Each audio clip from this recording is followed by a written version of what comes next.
Welcome.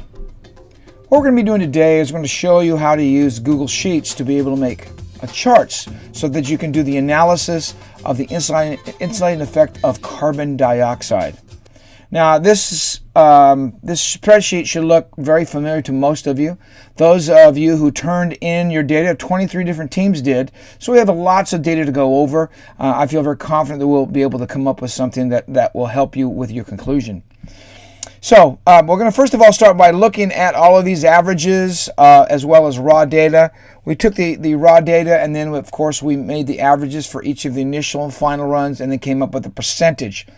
And when we did that, then we chose 4 pieces of data we wanted to analyze. And because the first 2 runs were essentially controls, we're going to get down to the other 2, run 3 and run 4, which were the experimentals. Now, some of you chose to do run number 2 instead of run number 3, and that's fine, so long as you explain how you're going to use that data to help you with your conclusion. That'd be fine. But what I want to do today is I just want to refresh your memory on how to do the charts, because those are critical in the analysis. So in Google Sheets, what you have to do is choose your piece of data that you want to analyze. And what I did is I just highlighted these 4 pieces of data as the ones that I'm going to be doing, run 3 and run 4. And if you can see, I've just made it larger so it's easier to see. And then what I did is I just put down the name of each of the runs so that you can analyze it a little bit better, because you'll know what you're talking about. So first thing is you're going to do to be able to make your chart is you're going to highlight all 4 of those cells, and make sure the cells are next to each other. If you put a blank cell in between the 2 you're comparing, you're not going to get you won't get a chart at all, quite frankly.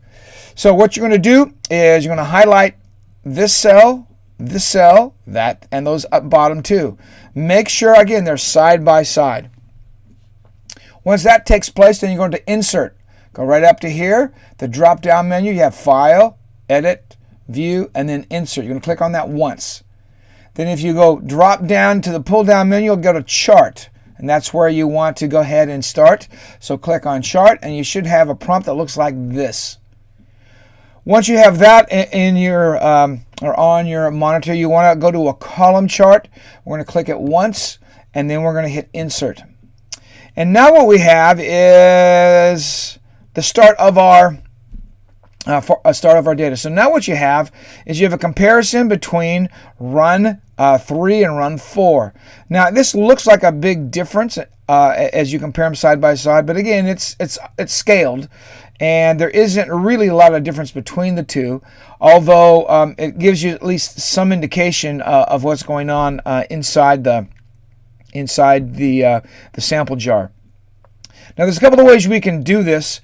I'm going to do it what I think is the easier way. You're going to click on this arrow right in the upper right hand corner and drop it down. I want to move it to its own sheet so it's kind of out of the way and we can work on it separately. So I'm going to do that first. Now that I got this nice big picture of what we're going to be working on, I think the easy part is next. You're going to click on this vertical axis title. You're going to click it once, and then if you notice right up here it pops up. What do you want to name that? Now all of this right here, this represents the parts per million change, a percentage of that. So it's percent of parts per million change. What you could do is just put the percent of CO2 if you prefer. So I'm going to go ahead and do that. Percent. Let's get it right here. And I'm going to go percent change CO2 or carbon dioxide, whichever you prefer. All right, then what you have to do is make sure you hit return or enter so that'll make that change. There it goes. And then the bottom axis, I'm going to go ahead and click on that right now. Click it once. And that's going to be the treatments. Now remember, run 3 in this case. Now run 2 is different for the students. So run 3 though in this particular case happened to be where we entered or we allowed CO2 to be delivered inside the sample jar. And then what we did in run 3, we didn't add any lights or any heat. On the next one, run 4, obviously what we did is we treated that different. We allowed the CO2 to stay there, and then we turned on the light. So what I'm going to put here is treats or treatments. And hit return or enter. One last thing is our chart title, and we're going to call this percent CO2 change. And let me capitalize these. There, hit return or enter. Now what we have is we have the color. These are coded, because you could also change those if you wanted to. But that's what we have it right now. Now, what we're going to do this? Well, you're going to actually export this into your conclusion, or actually your final paper, so you can talk about the conclusion as far as did this support your hypothesis or not. Now, there's a couple different ways we can go here. First of all, I want to copy my chart. This is the chart I want to copy, because I'm going to place this inside the document you are going to share with me. So I'm going to click that. And now I want to go back to the tab that I have opened here. I have basically 3 tabs open. This is the current tab that has your chart number right down here. I added some other charts for other reasons, but this is chart number 4 on this document. What I'm going to do is I'm going to go back to the Google Drive, click it once. Now what I want to do is I want to create another document, a Word doc. So I'm going to click New, and I'm going to click Google Docs. Now, you need to get into a habit of always titling your documents so you can file them and find them easier. So I'm going to click on this, and I'm going to call it Climate Change Report. Or you can put the name, the insulating value of CO2 in the atmosphere, or something like that. You decide what it is you like.